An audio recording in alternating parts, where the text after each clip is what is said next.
அறிவியல் அது ஆதாரபூர்வமானது.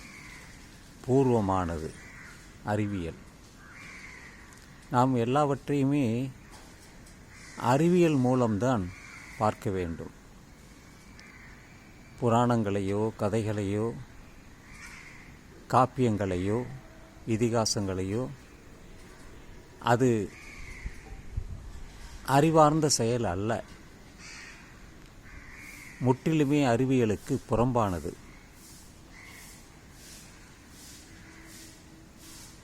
வானத்தில் சிகப்பு நிறமாக நமக்கு தெரிகிறது. அதன் காரணம் அங்கே சூரியன் உதயமாகி வருகிறது. அதுதான். சமீபத்தில் இப்பொழுதுதான் 2 விமானங்களை படம் எடுத்தேன். அது அறிவியல் ஆதாரம். நாம் வீட்டில் பயன்படுத்தக்கூடிய அனைத்துமே அறிவியலின் சாதனைகள் தான். இதை யாராலும் மறுக்க முடியாது. காரணம், இதை நாம் உருவாக்கவில்லை. விஞ்ஞானிகள் அவர்கள் பல நாட்கள் முயன்று அதை கண்டுபிடித்து அதை பொருளாக அவர்கள் இன்று எல்லோருடைய பயன்பாட்டிற்கும் வந்துள்ளது என்றால் அதற்கு காரணம் அறிவியல்தான், புராணங்கள் அல்ல. அது கேட்பதற்கு சுவையாக இருக்கும், இனிமையாக இருக்கும். ஆனால் அது கறிக்கு உதவாது. கறிக்கு வேண்டுமென்றால் நமக்கு இந்த உலோக பாத்திரங்கள், இரும்போ அல்லது அலுமினியமோ அல்லது தாமிரமோ அது இருந்தால்தான் நமக்கு முடியும். இல்லை என்றால் அது முடியாது. ஸ்டெயின்லெஸ் ஸ்டீல் அது எப்பொழுது நமக்கு கிடைக்கிறது என்றால் இரும்பை சுத்தப்படுத்தி அதில் இருக்கக்கூடிய அந்த கரியை நீக்கி மிக குறைவான நிலையில் இருக்கும் பொழுதுதான் அந்த ஸ்டெயின்லெஸ் ஸ்டீல் என்று சொல்லுகிறோமே, துருப்பிடிக்காத இரும்பு, அது எல்லாம் நமது அறிவியல் வெளிப்பாடுகள் தான், ஆதாரங்கள் தான்.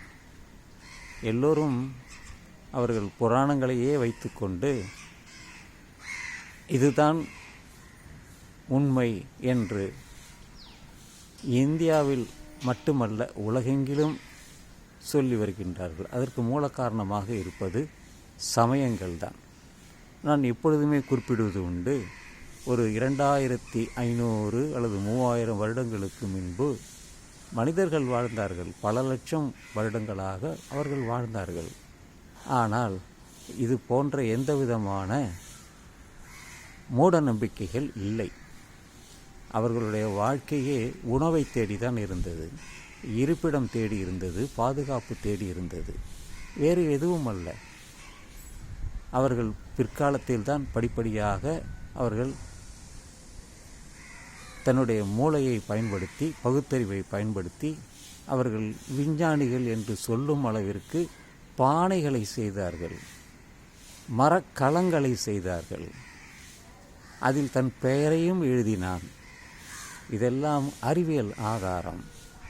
அகழ்வாராய்ச்சியின் பொழுது நமக்கு பல பொருள்கள், நாம் எல்லாம் எதை பயன்படுத்தினோமோ ஒரு 3000 வருடங்களுக்கு முன்பு, 5000 வருடங்களுக்கு முன்பு எதை நாம் பயன்படுத்தினோமோ அதெல்லாம் இன்று நமக்கு அகழ்வாய்வில் கிடைத்துள்ளது. இதை மறுக்க முடியுமா? இது தமிழர்களுடைய நாகரிகம். கீழடி என்பது ஆதிச்சநல்லூர். பல இடங்களில் அகழ்வாய்வில் நமக்கு பல பொருள்கள் கிடைத்துள்ளது.